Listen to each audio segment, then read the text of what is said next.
Joining us now to talk about the dwindling numbers of polar bears and what can be done to reverse this trend is John Kostyack. He is the Vice President of Wildlife Conservation at the National Wildlife Federation here in Washington. John, thanks for coming in. And why don't we start where you and I were just chatting about this.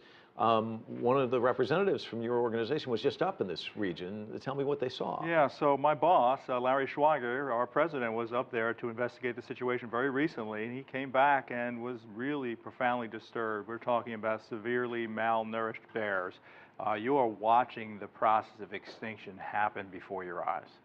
Can't be any more jarring than that. Now, they say the Arctic is warming at twice the rate of the rest of the world. Why is that? Well, it has to do with the amount of water vapor in the air. It's very dry up in the Arctic, and therefore it's much easier for the heat in the atmosphere to get down to the ground, essentially, because there's nothing in the way.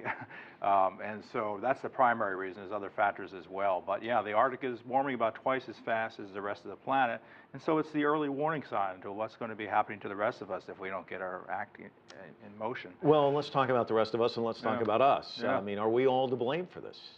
Well, certainly the rules that we've set for our society, what kind of energy sources we favor, that's what's driving global warming. We have built our economy around fossil fuels, oil, gas, and coal, and we have learned that those are the very sources of the pollution that's driving global warming. So we have a choice. We can help save the polar bear, we can rescue our coastal cities from sea level rise, but it does require a major transformation of our economy into a clean energy economy, one focused on renewable energy, energy efficiency. Unfortunately, all of that work to make that transformation is loaded with jobs, and it actually would be a great way to revitalize our economy.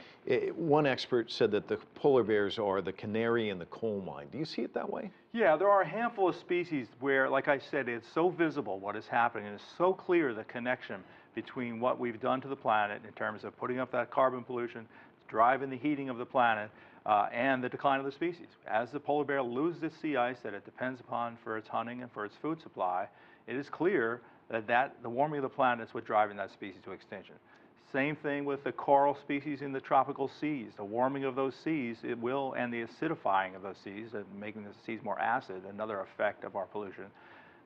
Those are the visible signs that give us the warning, early warning, enables us to act in time to make a real difference. And so one is connected with the other. That's why, so you care about the wildlife, you got to care about climate change as well. Exactly. My organization has gone through a major transformation in the past 10 or so years, recognizing that if we want to preserve these beautiful wildlife species for our kids to enjoy and for their kids to enjoy, we have to get at this societal challenge.